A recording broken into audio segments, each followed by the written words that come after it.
नमस्कार। चलिए आज बात करते हैं एक ऐसी प्राचीन सभ्यता की जो इतिहास के बारे में हमारी सोच को पूरी तरह बदल देती है। एक ऐसी दुनिया की कल्पना कीजिए जहां शहर तो थे लेकिन शायद राजा नहीं थे, जहां एक कमाल की व्यवस्था थी पर शायद कोई एक शासक नहीं था। चलिए जरा समय में पीछे चलते हैं। लगभग 5000 साल पहले ये वो दौर था जब दुनिया की ज्यादातर आबादी छोटे छोटे कबीलों में जी रही थी। तब भारतीय उपमहाद्वीप में एक बहुत बड़ी शहरी सभ्यता फल फूल रही थी। अच्छा, जब हम किसी पुरानी, बहुत पुरानी एडवांस्ड सभ्यता के बारे में सोचते हैं, तो मन में क्या ख्याल आता है? शक्ति और शानो शौकत के कौन से निशान आंखों के सामने आते हैं? शायद हम बड़े बड़े महलों की कल्पना करते हैं ना, जहां राजा महाराजा रहते होंगे, या फिर ऊंची ऊंची मंदिर जहां देवताओं की पूजा होती होगी। और हाँ, हथियारों से भरे शस्त्रागार जो उनकी सैनिक ताकत दिखाते हों। आखिर यही तो किसी महान साम्राज्य की पहचान होती है कि नहीं? नहीं, और बस यही बात इसे इतना खास, इतना अनोखा बना देती है।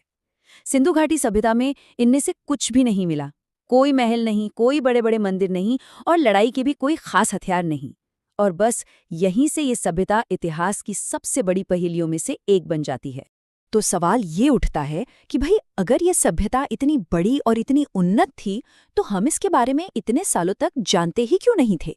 इसकी कहानी भी पता है एक इत्तेफाक से ही शुरू होती है। ये बात है 1920 के दशक की।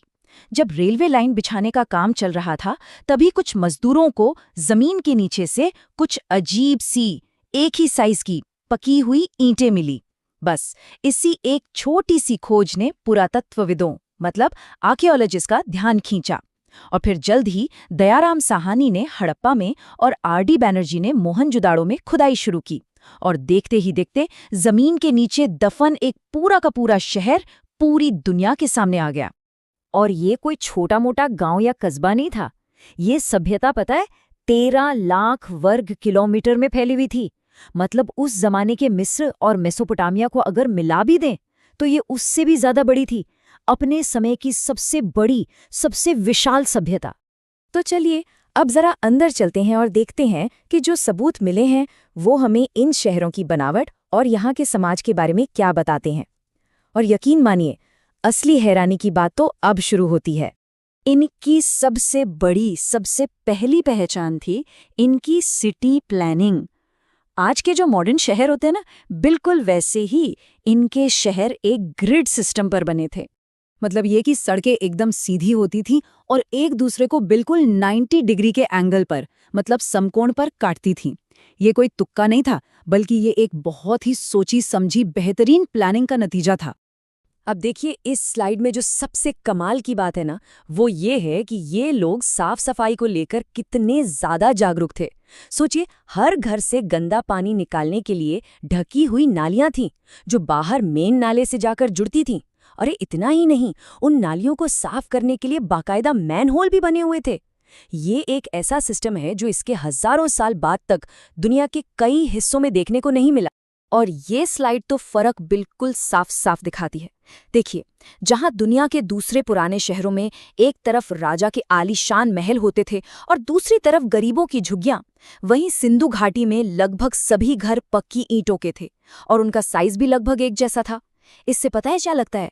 ऐसा लगता है कि समाज में बहुत ज्यादा अमीर गरीब का भेद नहीं था। इनकी जो अर्थव्यवस्था थी वो खेती पर टिकी थी। और एक मजेदार बात बताएं, ये दुनिया के पहले लोग थे जिन्होंने कपास उगाना शुरू किया। सिर्फ इतना ही नहीं, इनका व्यापार मेसोपोटामिया तक फैला हुआ था, मतलब आज का जो इराक वाला इलाका है वहां तक। और इसका सबूत भी है हमारे पास। वहां पर सिंधु घाटी की मोहरें मिली हैं। अब हमने ये तो जान लिया कि वो रहते कैसे थे, लेकिन बहुत कुछ है जो हम आज भी नहीं जानते। तो चलिए अब जरा इस सभ्यता के कुछ सबसे बड़े रहस्यों की दुनिया में गोता लगाते हैं।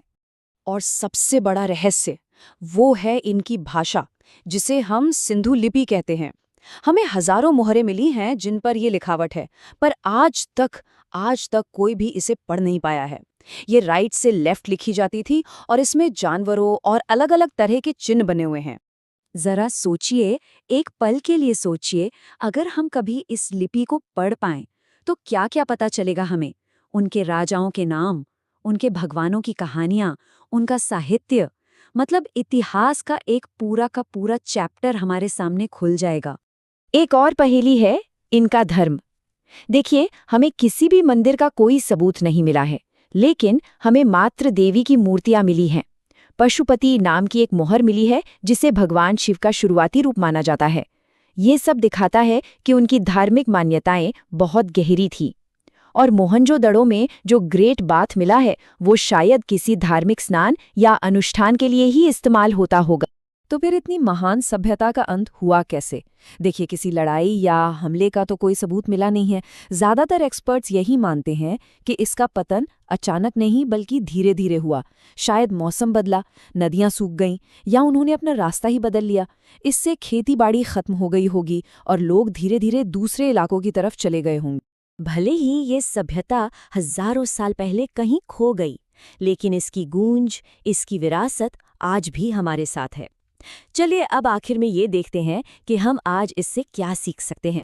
तो क्या विरासत छोड़ी है इस सभ्यता ने हमारे लिए? सबसे पहले तो शहरी प्लानिंग, साफ सफाई और पब्लिक हेल्थ का आइडिया। लेकिन शायद सबसे बड़ी सीख ये है कि एक इतना बड़ा समाज बिना किसी राजा या तानाशाह के जोर जबरदस्ती के सिर्फ आपसी समझ और एक अच्छी व्यवस्था के आधार पर भी कामयाब हो सकता है। और शायद यही इस सभ्यता का सबसे बड़ा संदेश है। ये हमें याद दिलाती है कि एक महान सभ्यता की असली पहचान उसके आलीशान महलों और खतरनाक हथियारों से नहीं होती, बल्कि अपने नागरिकों के लिए बनाई गई एक अच्छी, अनुशासित व्यवस्था से होती है।